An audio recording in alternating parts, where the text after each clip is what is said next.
The fluorescent lights buzzed overhead in the crowded conference room as Eliza Winters clutched her worn leather portfolio tighter to her chest.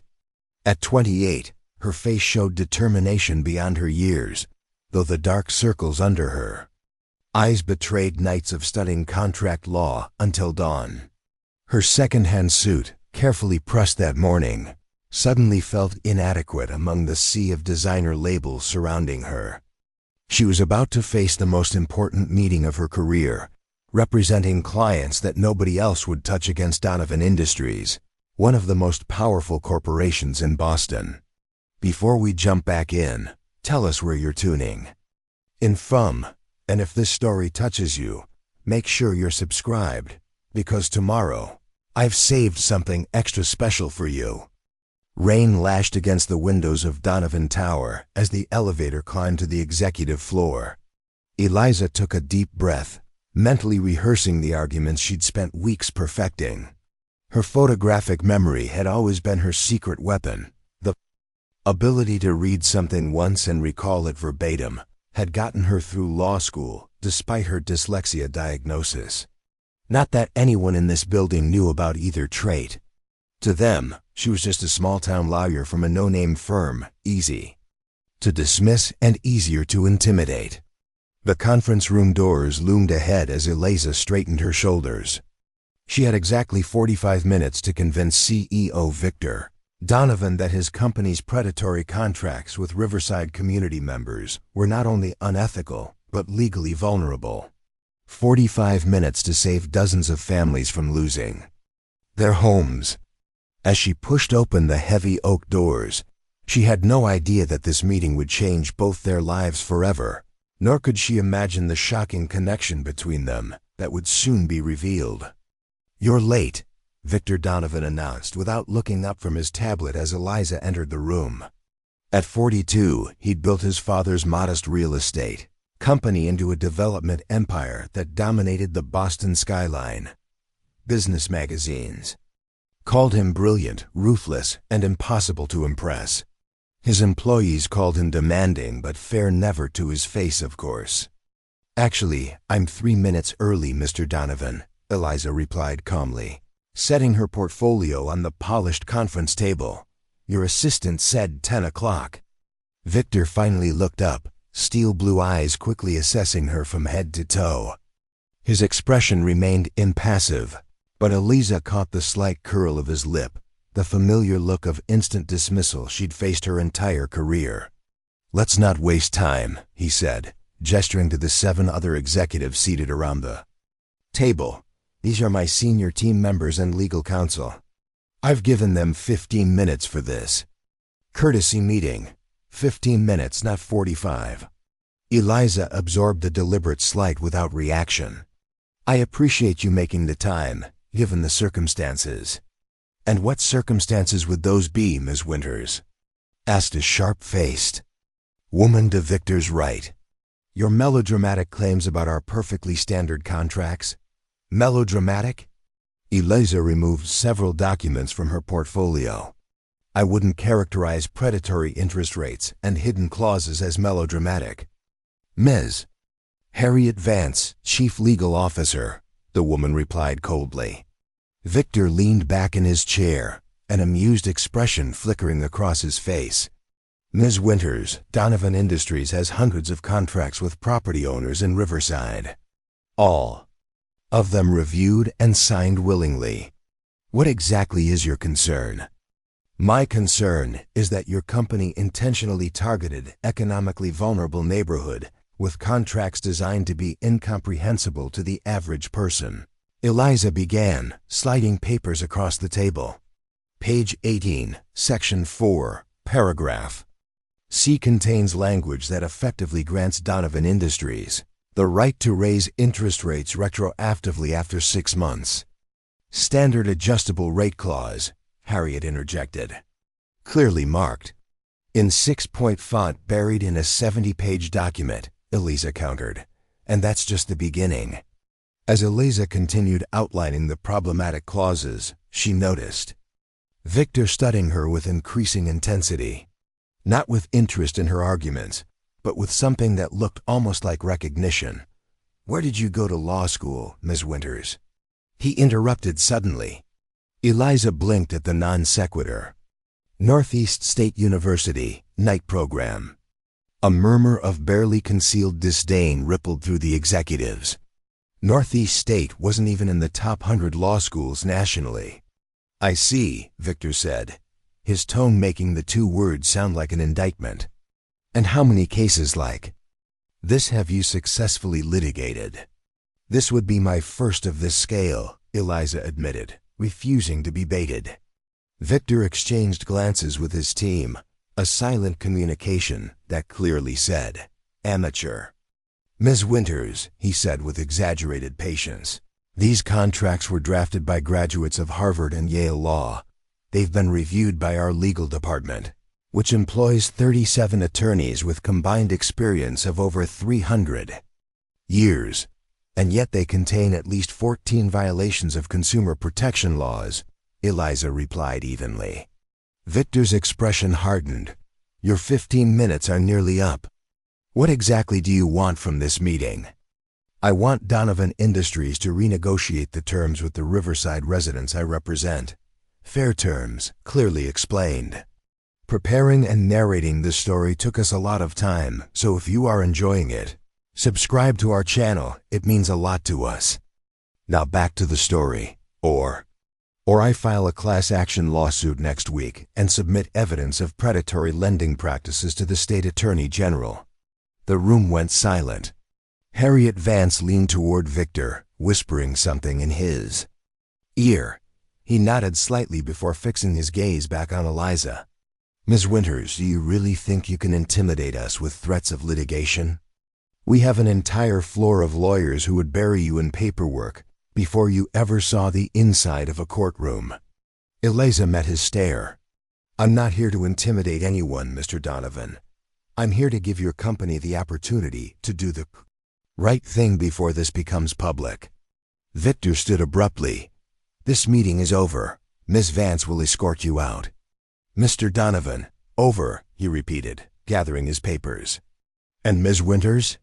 Next time you want to play in the big leagues, make sure you understand the game." Eliza remained seated. "I understand perfectly. It's you who seems confused about the strength of your position." Victor paused, annoyance flashing across his features. "Excuse me? Section 27 of your own contract explicitly states that any terms not disclosed during the initial consultation render the entire agreement voidable at the borrower's discretion. Your representatives never disclosed the retroactive interest clauses." "That's an absurd interpretation," Harriet interjected. "Is it?" Eliza opened her portfolio again and removed a different document. "I have signed affidavits from 12 of your former sales representatives confirming they were instructed to skip explaining certain sections during client meetings." Victor's jaw tightened almost imperceptibly. He exchanged another glance with Harriet before sitting back down. "Leave those materials," he instructed. "We'll review them and have our legal department contact you next week." It wasn't the victory Eliza had hoped for, but it was an opening. "Thank you for your time," she said, gathering her remaining papers. She stood to leave, but Victor's voice stopped her. "How did you find those former employees?" Eliza allowed herself a small smile. "Persistence, Mr. Donovan." As she turned to leave, one of the junior executives snickered, whispering just loud enough for her to hear. "Probably can't even read the contract she's fighting against." Eliza froze, the casual cruelty hitting a lifetime wound. Dyslexia had made reading a constant battle, one she'd fought through years of specialized training and sheer determination. The executive's dismissive comment wasn't just insulting, it struck at her deepest insecurity. Victor noticed her reaction. "Something wrong, Ms. Winters?" She turned slowly, meeting the eyes of the young executive who'd made the comment. Contract DS 7281, Section 12, Paragraph 4. In the event of material market disruption, as defined in Appendix C, Donovan Industries reserves the right to adjust payment schedules in accordance with the Fluctuation Index published quarterly by the Federal Housing Authority provided that written notice is delivered to borrowers no less than 15 calendar days before such adjustment takes effect. The room went silent as she continued, reciting word for word, her voice gaining strength with each sentence. Section 13, Paragraph 1. Notwithstanding any provision to the contrary contained herein, if at any time the interest rate applicable to any loan exceeds the maximum rate permitted by law, the interest payable shall be automatically reduced to the maximum permitted rate, and any excess interest previously collected shall be credited to the principal amount. She didn't stop, continuing through 3 more complex paragraphs without hesitation or error. When she finished, the stunned silence in the room was broken only by Victor Donovan's slow, deliberate applause. "Impressive party trick," he said. But his eyes had narrowed with genuine interest. "But memorization doesn't equal understanding." "Try me," Eliza challenged, her professional demeanor cracking slightly under the weight of a lifetime of being underestimated. Before Victor could respond, his phone buzzed. He glanced at it, frowning. "We'll have to continue this another time. Miss Vance will show you out." As Harriet led her toward the door, Eliza caught Victor watching her with an expression she couldn't quite interpret. Calculation mixed with something that looked almost like recognition. Outside Donovan Tower, the rain had intensified, soaking Eliza's thin blazer within seconds as she hurried toward the subway station. She'd been saving for months to buy a car, but every spare dollar went toward her student loans and helping her younger brother with college expenses. Today's meeting had been a partial success. They hadn't dismissed her outright, but she needed a decisive win. The Riverside families were counting on her. 3 blocks from the station, the heel of her right shoe snapped cleanly off. Eliza stumbled, dropping her portfolio into a puddle. As she knelt to retrieve her scattered papers, a sleek black car pulled alongside the curb. The passenger window lowered to reveal Victor Donovan. "Get in," he called over the sound of the rain. "You look like you could use a ride." Eliza hesitated, clutching her now-soaked documents. Professional instinct warned against accepting favors from an adversary, but practical reality, the downpour, her broken shoe, and the 30-minute subway journey ahead won out. "Thank you," she said stiffly, climbing into the luxurious back seat.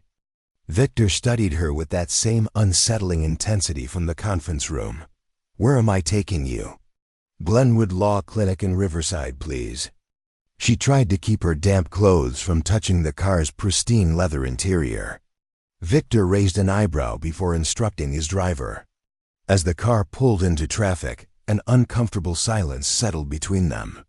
That memory demonstration was quite something, he finally said. "Photographic?" Eliza nodded reluctantly. "Eidetic, technically. Must have been helpful in law school." "It was. Yet you went to Northeast State instead of aiming higher." Eliza bristled at the implicit judgment. "Northeast State gave me a full scholarship and allowed me to work during the day. Not everyone has the luxury of choosing based on prestige alone." Victor's expression remained neutral. "Fair point. And now you work at a community law clinic?" "We provide legal services to people who couldn't otherwise afford them," she replied, emphasizing the "we" with subtle pride. "Noble," he said, though whether he meant it sincerely or sarcastically was impossible to tell. "What made you target Donovan Industries specifically?" Eliza considered her answer carefully. "When 6 different families came to us with nearly identical stories about suddenly unaffordable payments, we noticed the common factor. My company." "Your contracts," she corrected. "There's a difference." Victor's phone rang, interrupting their conversation. He answered with clipped efficiency, discussing profit margins and acquisition timelines, while Eliza gazed out at the changing cityscape. As they crossed the bridge into Riverside, the gleaming skyscrapers of downtown gave way to weathered triple-deckers. and corner stores with security grates. When he finished his call, Victor turned his attention back to her. "You grew up here," he said. "It wasn't a question. How did you know? The way you're looking at everything. Like you're coming home."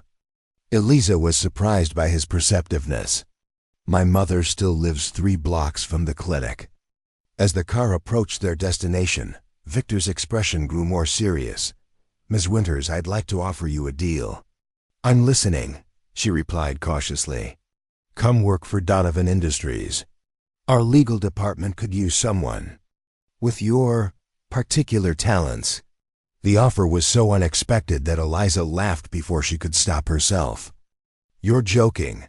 I rarely joke about business decisions. You want to hire me? The person threatening to sue your company?" "I prefer to neutralize threats by converting them into assets." Eliza's surprise gave way to indignation. "So you're trying to buy me off? I'm offering you an opportunity. Starting salary 3 times what you're making now, plus benefits and bonuses."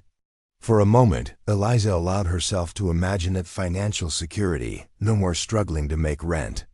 Finally paying off her student loans, helping her brother finish college without debt. "No," she said firmly. Victor looked genuinely surprised. "No?" "No, but I will take a meeting next week to discuss revised terms for the Riverside contracts." The car pulled up outside the modest storefront that housed Glenwood Law Clinic. Through the rain-streaked windows, Eliza could see her colleague Marcus working at his cluttered desk. "You're turning down a life-changing offer to continue fighting a battle you're likely to lose," Victor observed. "I haven't lost yet," Eliza replied, gathering her damp portfolio. "Thank you for the ride, Mr. Donovan." As she reached for the door handle, Victor said, "One more thing, Ms. Winters. The name Rebecca Winters, any relation to you?" Eliza froze, her hand on the door. "My mother. Why?" A shadow passed over Victor's face. "Just curious." Same unusual spelling. Something about his tone made Eliza uneasy, but before she could question him further, her phone buzzed with an incoming call from the clinic. "I need to take this," she said. "Goodbye, Mr. Donovan. Until next week, Ms. Winters."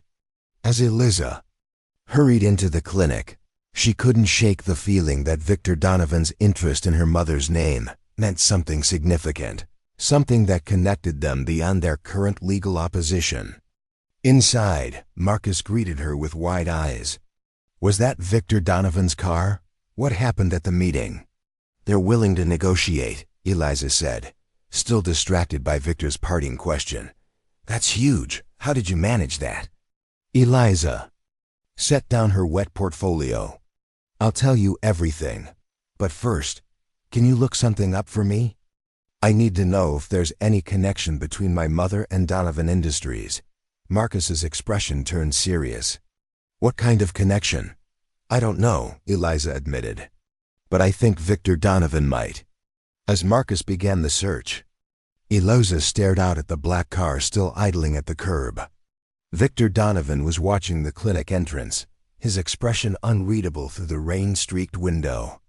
After a moment, the car pulled away, disappearing into the storm-drenched streets of Riverside. What Eliza couldn't possibly know as she began investigating the mysterious connection between her mother and Victor Donovan was that the answers she sought would shake the foundations of both their lives, and that the document she needed most was locked in a safe in Victor's private office, waiting like a ticking bomb to explode their carefully constructed worlds. Later that evening, Eliza sat at her small kitchen table in her one-bedroom apartment, surrounded by papers from the Riverside cases. The conversation with Victor Donovan replayed in her mind, particularly his question about her mother.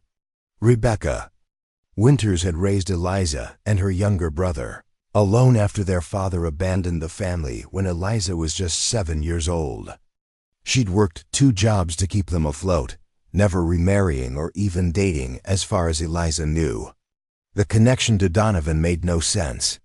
Her mother had been a nurse at Riverside Community Hospital, her entire career worlds away from luxury real estate development. Eliza's phone rang. displaying Marcus's number. "Did you find anything?" she answered without preamble. "Nothing obvious," Marcus replied. "No employment records, no litigation, no property transactions between your mother and Donovan Industries." "What about Victor Donovan personally?" "That's harder to trace. His private records aren't exactly public domain." Eliza rubbed her temples, feeling a headache building. "Keep looking. There has to be something." After hanging up, she tried calling her mother, but only reached her voicemail. Rebecca worked night shifts at the hospital, so this wasn't unusual. But tonight the missed connection felt significant. A knock at her door startled her.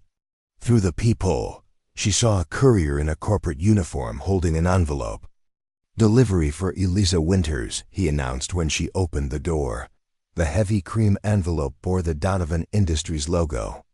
Inside was a formal letter on expensive stationery. "Ms. Winters, upon further review of the materials you presented this morning, I believe a more extensive discussion is warranted. I would like to invite you to dinner tomorrow evening at 7 p.m. at Vesper Restaurant to continue our conversation in a less formal setting. A car will collect you at 6:30 p.m. if this arrangement is acceptable. Please confirm by calling my assistant at the number below. Regards, Victor Donovan." Enclosed with the letter was a business card with a direct number. Eliza stared at it, suspicion warring with curiosity. Was this a genuine attempt at negotiation or a strategy to manipulate her? And why the sudden urgency? She called the number, half expecting to reach a generic company voicemail, but a live voice answered immediately. "Mr. Donovan's office. This is Eliza Winters returning Mr. Donovan's invitation. One moment, please." To her surprise, Victor himself came on the line. "Miss Winters, have you made a decision? Why dinner? Why not continue this at your office?" There was a brief pause. Some conversations are better conducted away from corporate environments. "What conversation specifically?" "About your mother, for one." Eliza's grip tightened on her phone. "What about my mother?" "Tomorrow evening, Ms. Winters. Do you accept or decline?" The logical answer was to decline too. Keep their interaction strictly professional and confined to the issue of the contracts. But the mention of her mother had triggered something Eliza couldn't ignore. "I accept," she said finally. "But I expect full transparency regarding any connection between you and my family." "Of course," Victor replied, his tone revealing nothing. "Until tomorrow." After hanging up, Eliza immediately called Marcus again. "Victor Donovan just invited me to dinner to discuss my mother," she said when he answered. "That's unusual. It's suspicious. I need you to dig deeper, Marcus. Look for anything from before Donovan Industries was formed. Personal connections, school records, anything. I'll try, but corporate sharks like Donovan are pretty good at burying their pasts. Find something. I'm meeting him tomorrow night." After ending the call, Eliza returned to the scattered case files on her table. But her focus was gone. Instead, she pulled out her laptop and began her own search, typing "Victor Donovan early life" into the search engine. The results painted the familiar rags to riches narrative. Born to middle-class parents, father a small-time real estate agent, mother a homemaker, scholarship to Wharton Business School. Started at his father's company, expanded it aggressively, rebranded as Donovan Industries 15 years ago. Now one of Boston's wealthiest men, divorced, no children. Nothing connected him to Rebecca Winters or Riverside until his company began buying properties there 3 years ago. Eliza was about to close her laptop when she noticed a small detail in an old newspaper article about Victor's father's funeral. Among the mourners listed was a Rebecca W. Just the initial, no last name. The article was from 25 years ago when Eliza was only 3. Could it be coincidence? Rebecca wasn't an uncommon name, and the initial could stand for anything. But something about it nagged at her. Eliza dialed her mother's number again, and this time Rebecca answered. "Eliza, Is everything okay? You never call this late. Mom, do you know Victor Donovan? The silence that followed lasted just a beat too long. The developer? I know of him, of course. His company's been buying up half the neighborhood. No, I mean personally. Have you ever met him? Another pause. Why are you asking this, Eliza? He mentioned you today. He what? The alarm in her mother's voice was unmistakable. Mom, what's going on? How does he know you? Listen to me carefully, Eliza. Whatever he told you, whatever he offered you, stay away from him. Why? What aren't you telling me? I can't discuss this now. I'm at work. Come by the house tomorrow morning, and we'll talk. Her mother's voice had taken on the urgent tone Eliza recognized from childhood emergencies. I'm having dinner with him tomorrow night. Cancel it, Rebecca insisted. Promise me you'll cancel. Not until you tell me what this is about. Her mother sighed heavily. It's complicated, Eliza. It goes back a long time. Did he hurt you somehow?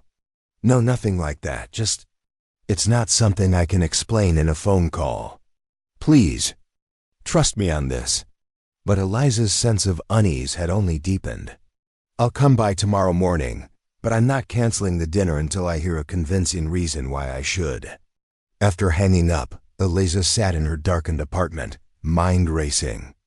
Whatever connected her mother and Victor Donovan was significant enough to cause Rebecca immediate distress, the woman who had remained calm through every crisis Eliza could remember. As she finally prepared for bed, Eliza couldn't shake the feeling that tomorrow's dinner would reveal secrets that had been buried for decades.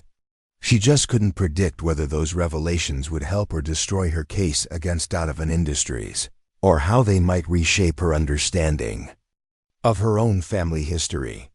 What she couldn't possibly anticipate was how the document locked in Victor's safe would change everything, not just for the Riverside contracts, but for her entire life.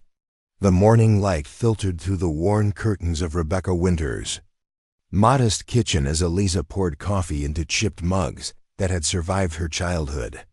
Her mother looked tired, the night shift evident in the shadows beneath her eyes. But something else weighed on her, a tension Eliza rarely saw in the woman who had faced every hardship with unwavering resilience. Start from the beginning, Eliza said gently, sliding a mug toward her mother. How do you know Victor Donovan? Rebecca wrapped her fingers around the warm ceramic, staring into the dark liquid as if it might provide the right words. It was a different time, Eliza. I was young, just 22. I'd just started nursing school. That would have been about 30 years ago, Rebecca nodded. I was working nights at a small diner to pay tuition. That's where I met Edward, Donovan Victor's father. Eliza leaned forward, surprised. You knew the family? Edward was a regular customer. Always came in Tuesday evenings after showing properties. He was charming, kind, nothing like what his son has become. Rebecca's expression softened with memory. He was struggling to build his business while raising Victor alone. His wife had died when Victor was just 10. And you became friends? Rebecca hesitated, avoiding Eliza's eyes. More than friends for a time. Understanding dawned on Eliza. You were in a relationship with him. For almost 2 years, Rebecca confirmed. Victor was a teenager, then 15 when we met, 17 when it ended. He resented me from the start, saw me as an intruder in their life. What happened? Why did it end? Rebecca's hands tightened around her mug. Edward proposed. I accepted. We were planning the wedding when... When what? When I met your father, Rebecca said quietly. James came into the diner one night, and something just clicked between us. It was wrong, and I knew it would hurt Edward, but I couldn't deny the connection. Eliza struggled to reconcile this new information with the family history she'd always known. So you left Edward for Dad? Rebecca nodded, eyes downcast. Edward was devastated. Victor was furious. He already disliked me, but after that, the dislike turned to hatred. He believed I'd betrayed his father, broken their family all over again. Did you ever see them after that? Once, at Edward's funeral. Rebecca's voice grew distant. Your father had already left us by then. Victor saw me there, and the look in his eyes, Eliza, pure contempt. He blamed me for everything, his father's broken heart, the drinking that followed, even the heart attack that killed him. Eliza absorbed this revelation, connecting it to Victor's strange reaction to her mother's name. And now his company is buying up properties in Riverside, where you've lived all these years. It can't be coincidence, Rebecca agreed. When I saw the Donovan name on development notices 3 years ago, I knew. He's finally found a way to punish me. By displacing an entire community, that's extreme, even for revenge. Victor loved his father more than anything, and he believes I destroyed him. Rebecca reached across the table, clasping Eliza's hand. Now do you understand why you need to stay away from him? If he's connected you to me, he has, Eliza confirmed. He asked about you specifically yesterday. Rebecca paled. Then your involvement in this case isn't coincidental either. He must have recognized your name when the lawsuit threat came in. That doesn't change anything, Mom. These contracts are predatory. The people of Riverside deserve representation. Eliza, listen to me. Victor Donovan holds grudges for decades. He's methodical, patient. If he's showing interest in you now, it's because he has a plan. All the more reason to keep the dinner meeting, Eliza argued. I need to know what he's after. Rebecca looked unconvinced. Promise me you'll be careful. Victor was calculating even as a teenager. As a man with power and resources, she didn't finish the thought. I can handle myself, Eliza assured her, though uncertainty gnawed at her confidence. The case had just become infinitely more complicated, no longer just a legal battle but something personal, rooted in history she hadn't known existed. After leaving her mother's house, Eliza headed straight to the clinic. She needed to tell Marcus what she'd learned, to recalibrate their strategy with this new information. The clinic was already bustling when she arrived. Their small team of 3 attorneys and 2 paralegals handled hundreds of cases monthly, from eviction defenses to domestic violence protections. Riverside residents filled the waiting area, each face bearing the strain of justice delayed or denied.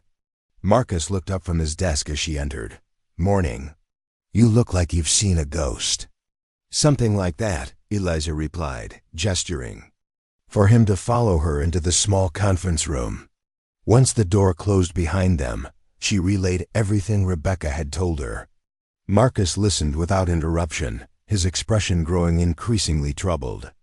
So you're telling me, he said when she finished, that our biggest case might be motivated by a 30-year-old vendetta against your mother? It explains why Donovan has been so aggressive about acquiring Riverside properties specifically, Eliza noted. But it doesn't invalidate our legal arguments. These contracts are still predatory, regardless of motive. True, but it complicates things. If a judge gets wind that there's personal history here, there won't be bias, Eliza insisted. The facts stand on their own. Marcus looked skeptical. And you're still having dinner with him tonight? After learning all this, especially after learning all this, I need to understand his endgame. It's risky, Eliza. What if he's trying to compromise you somehow?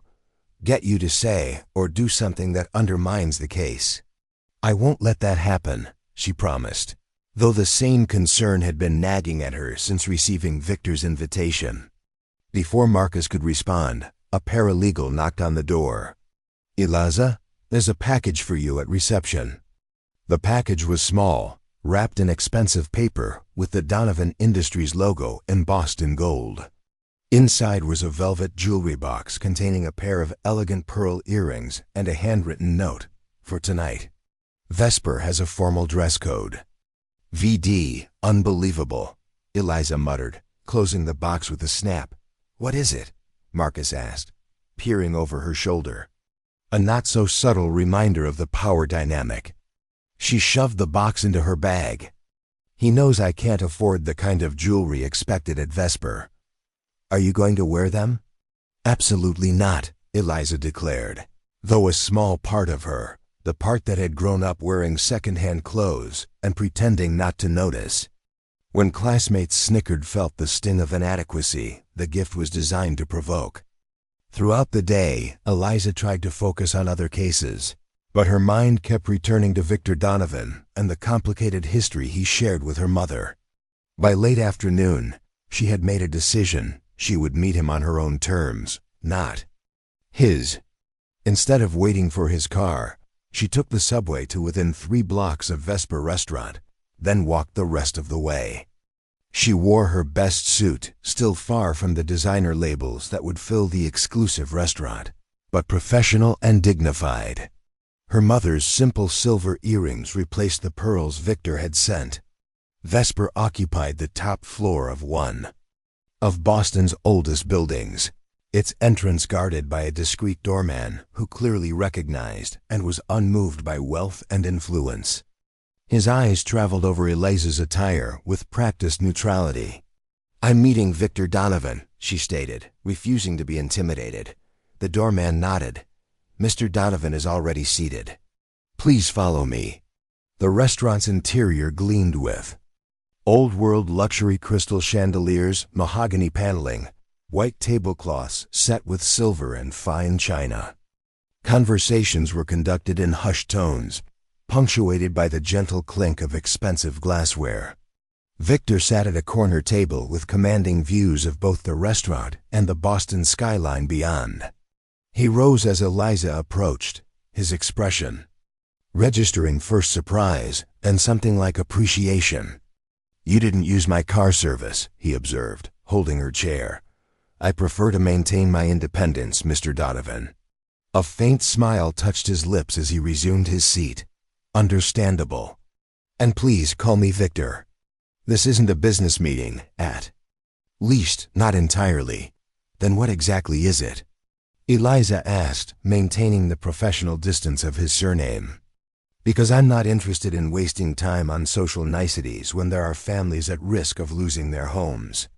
Victor studied her for a moment before signaling to the sommelier. After ordering wine without consulting her preferences, he turned back to Eliza. "I spent most of last night reviewing your background," he said casually. "Graduated top of your class despite working full-time. Passed the bar on your first attempt. Turned down 3 corporate offers to work at Glenwood Clinic. Quite impressive. If you're leading up to another job offer, I've already declined. Actually, I'm trying to understand you." Victor leaned forward slightly. "People don't usually choose hardship when easier paths are available, yet you consistently have." "I don't consider helping my community a hardship," Eliza replied evenly. "And I'd appreciate if we could discuss the actual reason for this meeting." "You mentioned my mother." Victor's expression shifted, the practiced charm receding. "Yes, Rebecca Winters. Or as I knew her, Rebecca Wilson. She told me about her relationship with your father." A flicker of surprise crossed Victor's face. "Did she? How forthcoming of her. And did she tell you how she destroyed him?" "She told me she fell in love with someone else." "That happens in relationships. It's hardly destruction." Victor's laugh held no humor. "Is that the sanitized version she's been telling herself all these years? My father gave her everything, his heart, his trust, a future. She was going to be his wife, help run the business, be a mother to me." His voice hardened. "Instead, she threw it all away for a brief affair with a man who abandoned her a few years later. Poetic justice, I suppose." Eliza felt a surge of protective anger. "You don't know anything about my family." "I know more than you might think, Eliza." The way he said her name with a familiarity she hadn't granted sent an uncomfortable chill through her. "I know your father left when you were 7. I know your mother struggled to raise you and your brother alone. I know you were diagnosed with dyslexia age 9 and spent years in specialized programs to overcome it." Eliza stiffened. "You've been investigating me." Thoroughly, Victor confirmed without apology. Just as you've been investigating me. The difference is, I have more resources at my disposal. The sommelier returned with wine, pouring a taste. For Victor's approval before filling both their glasses. Eliza left hers untouched. What does any of this have to do with the Riverside contracts? She demanded once they were alone again. Everything and nothing, Victor replied cryptically. The contracts themselves are standard industry practice. Perhaps more aggressive than some, but not illegal as you claim. The courts may disagree. Perhaps. But litigation is expensive and time-consuming. Your little clinic can't sustain a protracted legal battle against my company. You know that as well as I do. We'll find a way, Eliza insisted. Pro bono support, crowdfunding, all requiring energy better spent helping clients with more winnable cases. Victor interrupted. I'm offering you an alternative. Eliza eyed him suspiciously. What kind of alternative? I'm prepared to revise the contracts. Lower interest rates, extended payment periods, removal of the clauses you find most objectionable. It was exactly what she'd been fighting for, offered without the battle she'd been prepared to wage. Why would you do that? Because you're right. Of all the responses she'd anticipated, this wasn't one of them. Excuse me? You're right, Victor. Repeated. Not about the legality on that, we'll have to disagree. But about the ethics. The contracts are designed to eventually force property turnover in specific neighborhoods, including Riverside. You're admitting to predatory intent? I'm acknowledging business strategy, he corrected. One that, upon reflection, I'm willing to modify. Eliza set down her untouched wine glass. What's the catch, Mr. Donovan? Victor, he corrected again. And there are two conditions. First, you withdraw all threats of litigation publicly, acknowledging that Donovan Industries is voluntarily improving terms out of community commitment, not legal pressure. And second, you have dinner with me once a week for the next month. Eliza stared at him. That's inappropriate and irrelevant to our legal dispute. On the contrary, it's entirely personal, which makes it relevant given our family history. Victor's expression remained unreadable. I want to understand the daughter Rebecca raised. The woman who stands before me now, fighting with such conviction. Why? So you can find new ways to punish my mother through me. Because you intrigue. Me, he answered simply. You remind me of myself at your age, determined, unwavering, willing to take on opponents many times your size. We're nothing alike, Eliza objected, aren't we? Both shaped by parental abandonment, both driven to prove ourselves, both willing to bend rules when justice demands it. I don't bend rules, Eliza protested. No? How did you obtain those? Affidavits from my former employees? I checked our records. They all signed non-disclosure agreements that should have prevented them from discussing internal practices. Eliza didn't answer, unwilling to reveal how she'd carefully exploited a loophole in the NDAs that exempted legally mandated testimonies in certain circumstances. Victor smiled at her silence. As I said, we're more alike than you care to admit. The waiter arrived with elaborately plated appetizers Eliza didn't remember ordering. She ignored the food, focusing instead on the impossible choice before her: accept conditions that felt like personal capitulation, or continue a legal fight that might ultimately fail the very people she was trying to protect. Why the dinner requirement? She asked finally. If this is about revising contracts, we could handle that in a standard business setting.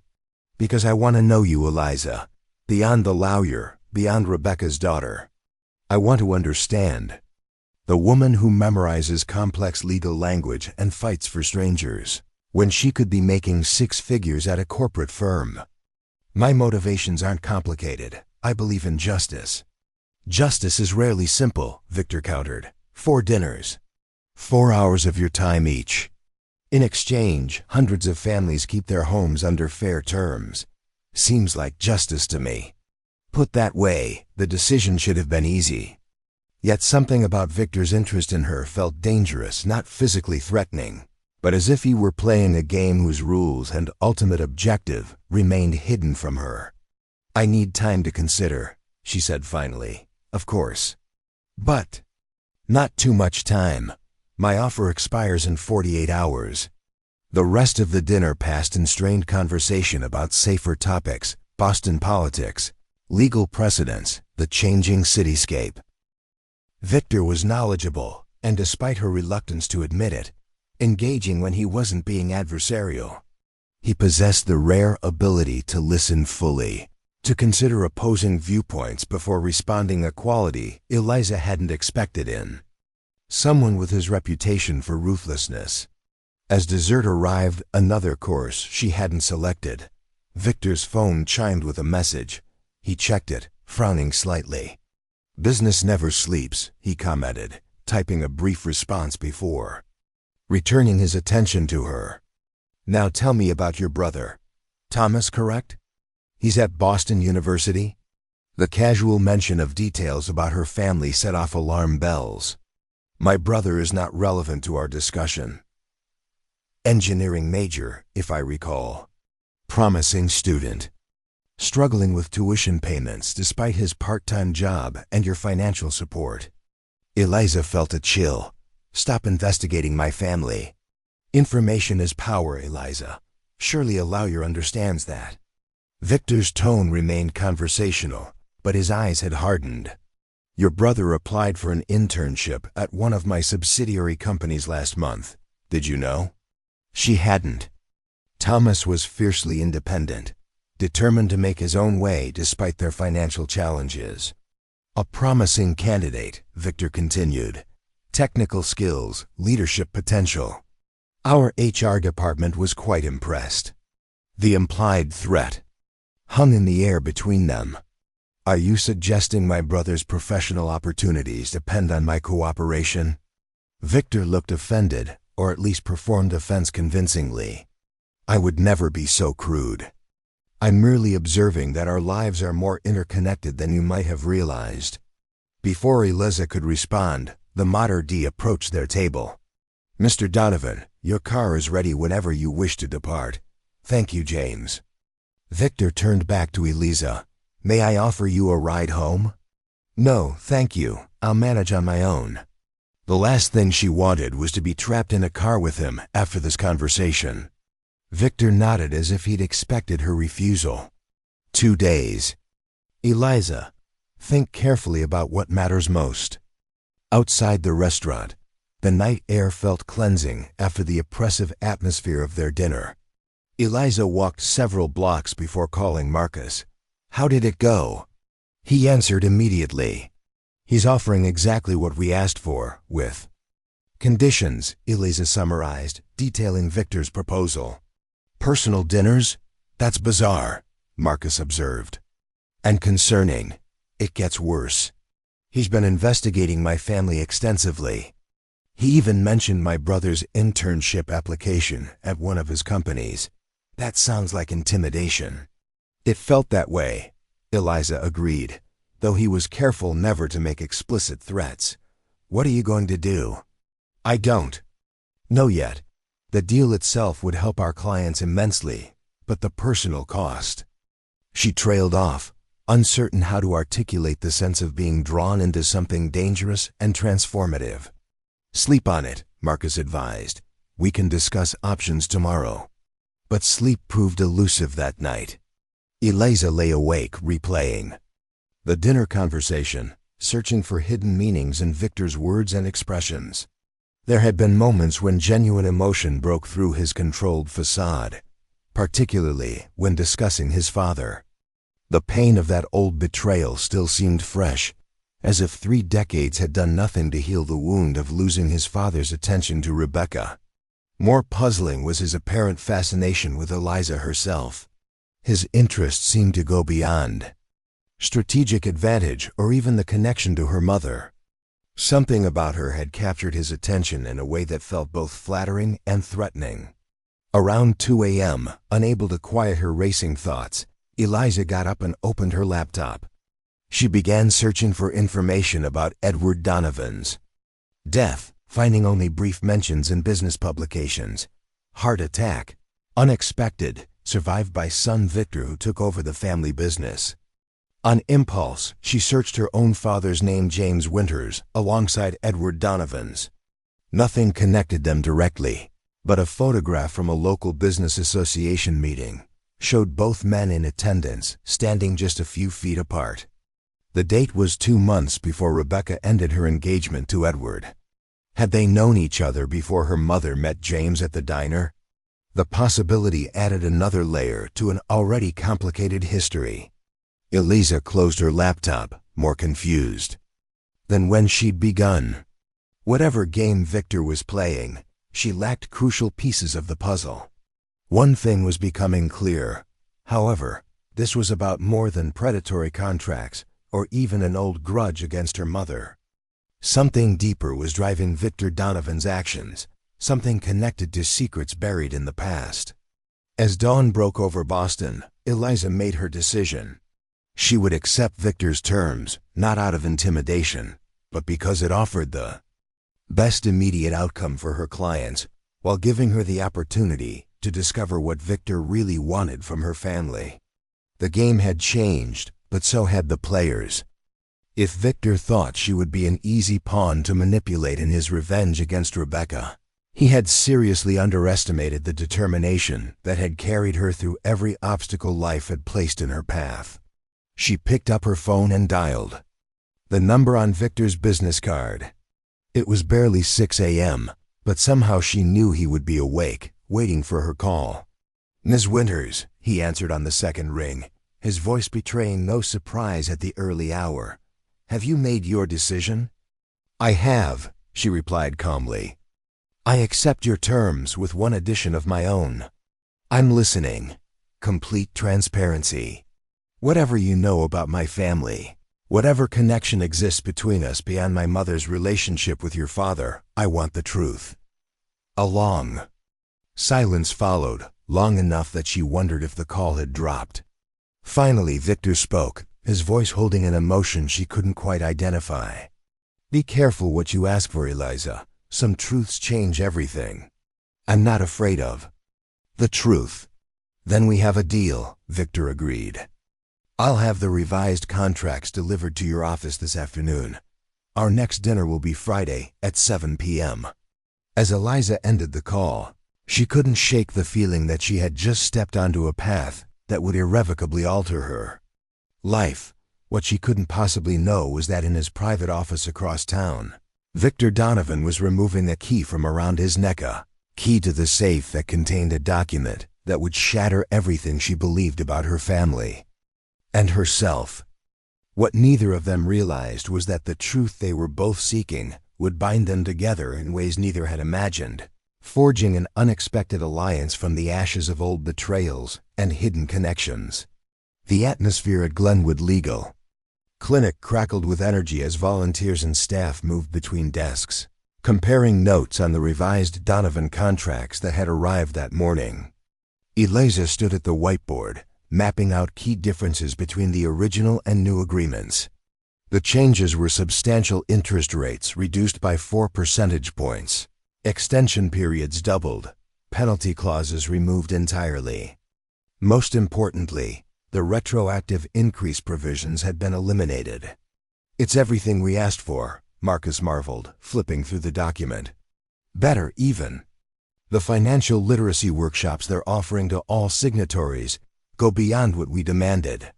Eliza nodded, capping her marker. "The question is why? Why give us more than we asked for?" "Maybe he's not as ruthless as his reputation suggests." "Or maybe there's something we're missing," Eliza countered. "Have Dahlia and Raj review every word. I want to be certain there are no hidden catches before we advise clients to sign." As the team dispersed to their tasks, Eliza retreated to her tiny office and closed the door. Despite the victory, uneasiness gnawed at her. Victor's capitulation had been too swift, too complete. Men like him didn't surrender valuable advantages without compelling reasons. Her phone buzzed with a text from an unknown number. "Congratulations on your win. The first of many, I hope. Car will collect you at 6:30 p.m. Friday for our dinner. VD. Eliza stared at the message, wondering how Victor had obtained her personal number. Another reminder that his reach extended further than she'd anticipated. A knock at her door interrupted her thoughts.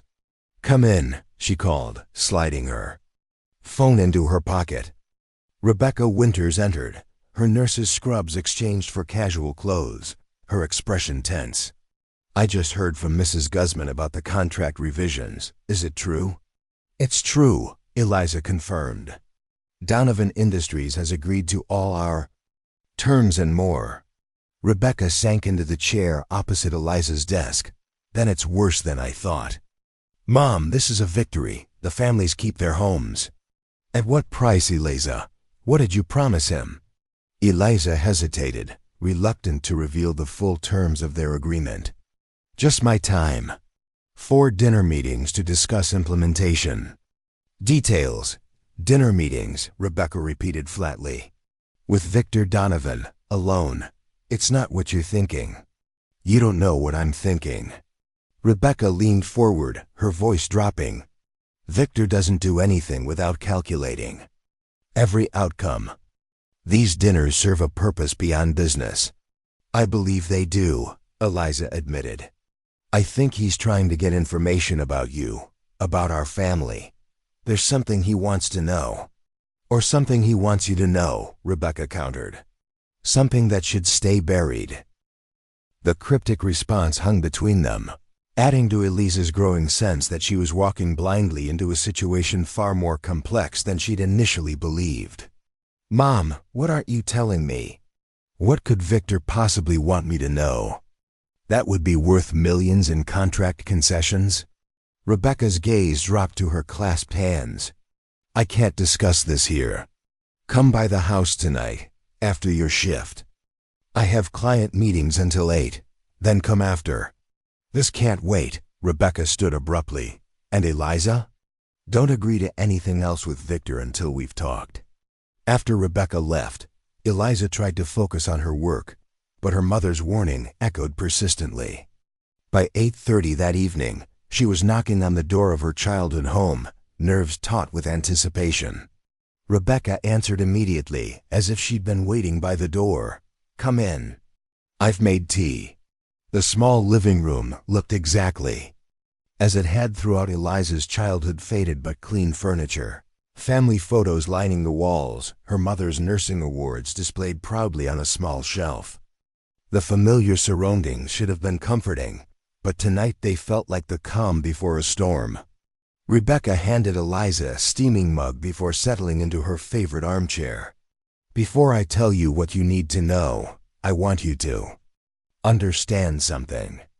Everything I've done, every choice, every secret, was to protect you and your brother." "Protect us from what?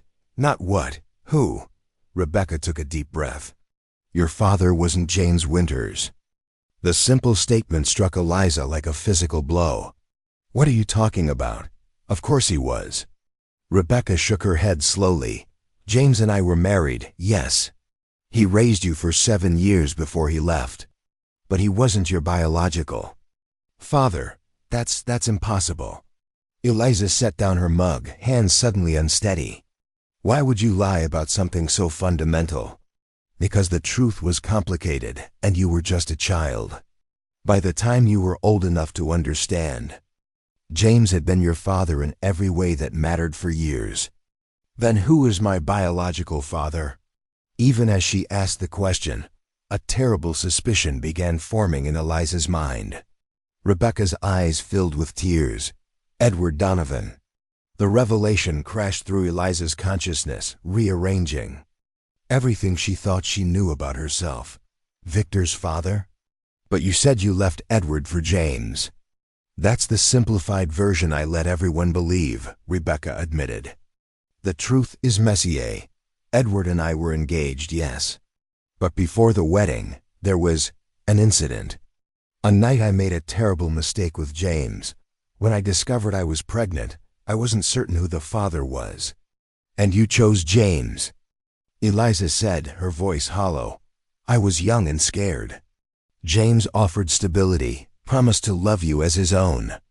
Edward had a volatile temper, especially when drinking. And there was Victor to consider, a troubled teenager who already resented me. Did Edward know that I might be his? Rebecca nodded reluctantly. He suspected, demanded a paternity test. I refused, told him I was certain you were James's child. He was furious, threatened legal action. That's when I discovered I was actually carrying twins. Twins? Eliza stared at her mother in shock. I don't have a twin. You did. Rebecca's voice broke. A boy. There were complications during delivery. He didn't survive. Eliza felt as if the floor were tilting beneath her. I had a brother, a twin brother, and you never told me. After losing him, after James left a few years later, I couldn't bear to add more pain to your life. Thomas came along when you were 9, and our family felt whole again, in a different way. Did Edward ever learn about the twins? No, by then I'd cut all contact. He never knew about the pregnancy complications or that there had been twins. Eliza stood, needing physical distance as she processed these revelations. Does Victor know any of this? I don't know, Rebecca admitted. Perhaps Edward shared his suspicions before he died. Or perhaps Victor has only recently begun to piece things together. Which would explain his sudden interest in me, Eliza realized. He suspects we're siblings or half-siblings. More than suspects, I'd guess. Victor wouldn't make the contract concessions without near certainty. Eliza paced the small room, mind racing. But why the dinner meetings? Why not just confront me with what he knows? Because he wants something more than confirmation, Rebecca suggested. He wants a relationship with you, the last living connection to his father. The thought was disorienting. Just days ago, Victor Donovan had been merely an adversary, a corporate predator targeting her community. Now he might be her half-brother, a blood relation she'd never known existed. I need proof, Eliza said finally. Something more than speculation. Your birth certificate lists James as your father, Rebecca said. There was never a paternity test. Then we'll do one now, Eliza decided. DNA doesn't lie. And if it confirms Edward was your father? What then, Eliza? How does that change things between you and Victor? It was the question Eliza had been avoiding, the one that made her stomach twist with uncertainty. I don't know. But I can't move forward without knowing the truth. Rebecca looked suddenly exhausted, the weight of decades of secrets visibly pressing on her shoulders. There's one more thing you should know. Edward left a trust fund for any biological children he might have fathered. It was his way of acknowledging the possibility without publicly admitting anything. How much? Substantial, millions possibly. I never inquired about the details. And you never claimed it, even when we were struggling? I made my choice, Rebecca said simply. To claim that money would have meant dragging you into a public paternity dispute. I wanted you to have a normal childhood, not be the subject of gossip and legal battles. Eliza sat back down, overwhelmed. So Victor might not just be offering me a familial connection. There could be an inheritance at stake. It would explain his sudden generosity with the contracts, Rebecca agreed. A few million in concessions is nothing compared to what the trust might be worth now, after decades of investment. Or maybe he genuinely wants to know his sister, Eliza suggested, the word feeling strange on her tongue. Rebecca's expression remained skeptical. Victor Donovan doesn't do anything without multiple motives. Be careful, Eliza. Finding a long-lost sibling might mean gaining family, but it might also mean inheriting enemies you never knew you had. Friday evening arrived with unseasonable warmth, the kind of perfect spring night that usually lifted Eliza's spirits. Tonight, however, she stood at her apartment window watching for Victor's car with apprehension churning in her stomach. Since her conversation with Rebecca, she'd barely slept. Questions about her identity, her potential connection to Victor, and the implications for her future consumed her thoughts. The legal victory that should have been cause for celebration now felt hollow, overshadowed by personal revelations that threatened to reshape her entire world. The sleek black sedan pulled up precisely at 6:30. This time, Eliza didn't resist the offered transportation. She needed every advantage, every moment to prepare for whatever awaited her at dinner.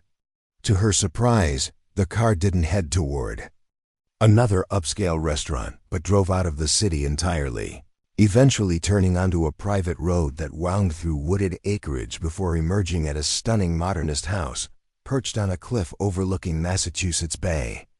"Mr. Donovan's residence," the driver explained, catching her confused expression in the rearview mirror. Victor was waiting at the entrance, dressed more casually than she'd seen him before: dark jeans, a charcoal sweater that softened his usually imposing presence. "Welcome to my home," he greeted her, gesturing for her to enter. "I thought we might speak more freely here than in a public setting." The interior matched the dramatic exterior, open spaces defined by clean lines, floor to ceiling. Windows framing spectacular ocean views, contemporary art on the walls. It was impeccably designed, yet strangely impersonal, more showcase than sanctuary. "Your architecture suggests you value transparency," Eliza observed. "Let's hope that extends to our conversation." Victor's mouth curved in what might have been genuine amusement, direct as always. "Would you like a tour before dinner?" "I'd prefer we get to the point." "Why am I here, Victor? What do you really want from me?" He studied her for a long moment. "Patience, Eliza. Some revelations require proper context." He gestured toward a hallway. "This way. There's something I want to show you first." Reluctantly, she followed him through the house to a book-lined study. Unlike the rest of the minimalist home, this room felt lived in, personal. Family photographs covered one wall: a handsome older man with a young boy, the same man in later years, a teenage. Victor in rowing uniforms, graduation photos. "My father," Victor explained, noticing her attention on the images. "Edward Donovan, a self-made man from humble beginnings. Everything I have started with him." Eliza moved closer to the photographs, searching the unfamiliar face for any resemblance to her own. The shape of the eyes, perhaps. The determined set of the jaw. "He would have been 68 this year," Victor continued. "Heart attack took him at 43, too young." "I'm sorry for your loss," Eliza said automatically, though the words felt inadequate given the circumstances. "Are you?" Victor turned to face her fully. "Even knowing he might have been your father too?" There it was, the acknowledgement they'd been circling. "My mother told me about her relationship with Edward, about the possibility." Possibility. Such a carefully chosen word. "Are you aware your mother refused a paternity test? Denied my father the chance to know his own child? She had her reasons. I'm sure she did." Victor moved to his desk and unlocked a drawer. "What she couldn't have known was that my father kept a sample of your hair. A few strands from a baby brush your mother left behind when she moved out. Not enough for testing back then, but science has advanced considerably." He removed a folder and placed it on the desk between them. 3 years ago, I found that sample among my father's possessions. On impulse, I had it tested against my own DNA. Eliza stared at the folder, heart pounding. "And see for yourself." With fingers that suddenly felt numb, Eliza opened the folder. Inside was a clinical report, the technical language of genetic analysis culminating in a simple conclusion: 99.9% probability of half-sibling relationship. So, it's true. Edward Donovan was my father, our father. Which makes us family, Eliza. The only family each of us has left, besides your mother and half-brother. She looked up from the report to find Victor watching her with an expression she couldn't interpret. Expectation, perhaps, or hope masked by practiced neutrality. "Why didn't you tell me immediately?" Why the games with the contracts, the dinner? Invitations? Would you have believed me? A stranger claiming to be your half-brother, with no context, no relationship established? I needed to observe you first, to understand who you are before revealing our connection. And what have you concluded from your observations? A hint of pride crept into Victor's expression. That you're a Donovan, through and through. Determined. Principled, unwilling to back down when you believe you're right. Our father would have admired those qualities. Those aren't exclusive to any bloodline. They're choices I've made, values I've developed through my experiences. Nature versus nurture, the eternal debate. Shall we continue this over dinner? My chef has prepared something special. The dining table was set for two, candles flickering against the darkening sky visible through the windows. As they settled into their seats, Victor poured wine for both of them, a gesture suddenly awkward in its familial intimacy. To unexpected connections. Eliza hesitated before touching her glass to his, to truth, however complicated. The first course arrived. An elegant presentation of locally sourced ingredients. As they began eating, Victor steered the conversation to safer topics. His latest development projects, her work at the legal clinic, Boston politics. It was strangely ordinary. As if they were merely acquaintances rather than newly discovered siblings, processing a life-altering revelation. Finally, Eliza set down her fork. Victor, what happens now? What do you want from me, from this relationship? He considered her question with uncharacteristic openness. Initially, I wanted confirmation. Then, perhaps, some form of justice for my father, the acknowledgement your mother denied him, and now? Now that I've met you, I find myself wanting to know my sister. The only living connection to my father besides myself. Half-sister, family nonetheless. There's more you should know. Our father established a trust for any biological children he might have fathered. With this DNA confirmation, you're entitled to your share. My mother mentioned it. How much are we talking about? Approximately $22 million, plus properties in Massachusetts and Vermont. Eliza nearly choked on her wine. 22 million? Give or take, depending on market fluctuations. The trust has been well managed. The figure was staggering. Enough to pay off her student loans, secure her brother's education, allow her mother to retire, fund the legal clinic for years. Life-changing money. What's the catch? Victor looked almost hurt by her suspicion. No catch. It's your birthright. Our father intended for his children to be provided for, whether he raised them or not, and you're fine with sharing this inheritance. Just like that? I'm not in need, Eliza. Donovan Industries is worth billions. Besides, it's not my decision to make. The trust is legally separate from my personal assets. Eliza struggled to process this new development.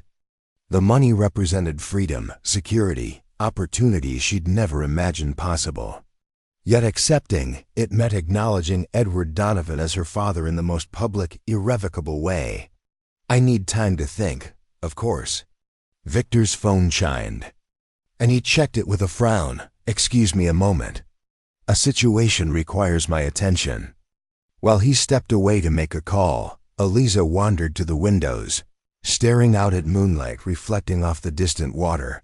Her world had transformed completely in the span of a week. From struggling public interest lawyer to potential millionaire. From only child to half-sibling of one of Boston's most powerful men. What would accepting the inheritance mean for her identity? For her relationship with Rebecca, who had chosen to keep these secrets for decades? For her career dedicated to helping those victimized by corporate interests like Donovan Industries? Victor returned, his expression troubled. I apologize for the interruption. Business never truly stops. Is everything okay? A minor crisis at one of our development sites. Nothing that can't be handled. But something in his manner had shifted. A tension that hadn't been present before the call. Tell me about your work at Glenwood. Beyond the Riverside contracts, what other cases are you pursuing? The question seemed innocent enough, but Eliza sensed an underlying purpose.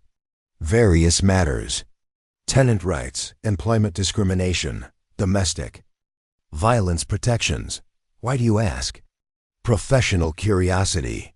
Your clinic has developed quite a reputation for effective advocacy, despite limited resources. We're committed. And currently representing the Coalition for Fair Development in their opposition to the Harborside project, I believe. Now Eliza understood his interest. The Harborside development was one of Donovan Industries' largest current projects.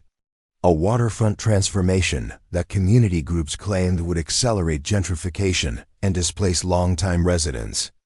That case is being handled by my colleague Marcus. I'm not directly involved, but you could influence the clinic's approach. Perhaps encourage a settlement rather than protracted litigation. Eliza set down her glass with deliberate control. Is that what this is about? You discovered our connection and thought you could use it to neutralize legal challenges to your projects. That's not. What did you call it earlier? Converting threats into assets? Is that what I am to you? An asset to be acquired? Victor's expression hardened. You're twisting my words, am I? Because it sounds like you're asking me to compromise my professional ethics in exchange for accepting my birthright. I'm suggesting that as family, we might find mutually beneficial approaches to conflicts that currently position us as adversaries. That's a remarkably diplomatic way of asking me to sell out. Victor said abruptly. This conversation has taken an unfortunate turn. Perhaps we should continue another time, when emotions aren't running so high. No, we finish this now. I want complete honesty, Victor. Did you approach me because you genuinely wanted to connect with a sister you never knew, or because you saw an opportunity to neutralize a legal threat to your business interests? For several seconds, Victor didn't respond, his expression carefully controlled. Then, surprisingly, he laughed.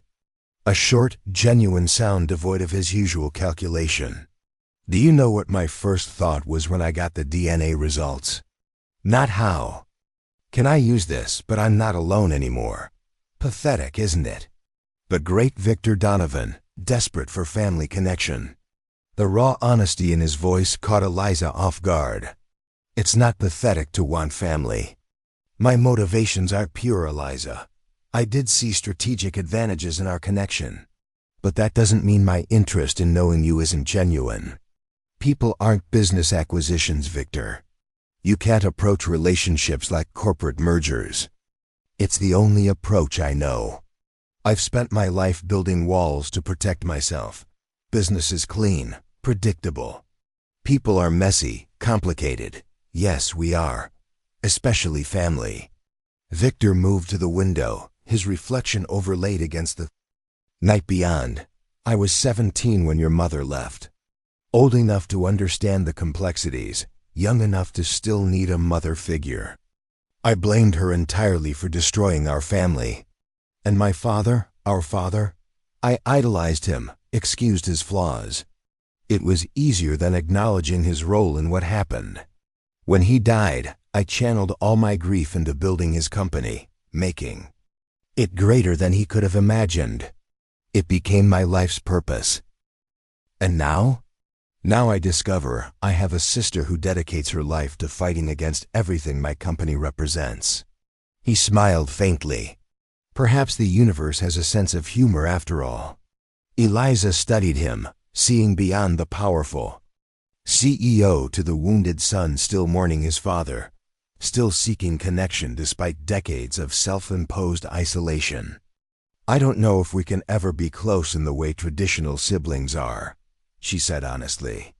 We're too different, our lives too separate. But I'm willing to try for some kind of relationship, independent of business considerations. And the trust? I'll need to think about that. It's not just about money, it's about identity, loyalty, complicated questions I never expected to face. Victor nodded, accepting her boundaries with surprising grace. Take all the time you need. The funds aren't going anywhere. As they finished dinner, The conversation shifted to lighter topics, childhood memories, educational experiences, books they'd both read. For brief moments, the weight of their complicated history lifted, allowing glimpses of what a normal sibling relationship might feel like. When it was time for Eliza to leave, Victor walked her to his car. "Same time next Friday?" he asked, the formal dinner arrangement now carrying new meaning. "I'll be here," Eliza promised. "But Victor? No more business discussions. If we're going to build any kind of relationship, it has to exist entirely separate from our professional lives." "Agreed," he said, though she sensed his reluctance to compartmentalize so neatly. "One last thing before you go." He handed her a small box. "This belonged to our father. I thought you might want it." Inside was a simple silver pocket watch, engraved with Edward Donovan's initials. He carried it everywhere, Victor explained. Said it reminded him that time was the one thing money couldn't buy. The unexpected gesture, this sharing of their father's memory, moved Eliza more than the trust fund or DNA report had. "Thank you," she said simply, closing her fingers around the watch. As the car pulled away from Victor's cliffside home, Eliza gazed at the watch in her palm, feeling the weight of inheritance that went beyond money or blood, the complex legacy of choices made decades before her birth, secrets kept and revealed, connections severed and renewed. What neither she nor Victor could possibly anticipate was how their newfound relationship would soon be tested by forces. Neither could control forces that would demand they choose between family loyalty and the principles that define them. The path forward would require more than DNA to navigate. It would demand courage to forge something new from the broken pieces of the past. Up next, you've got 2 more standout stories right on your screen. If this one hit the mark, you won't want to pass these up. Just click and check them out. And don't forget to subscribe and turn on the notification bell so you don't miss any upload from us.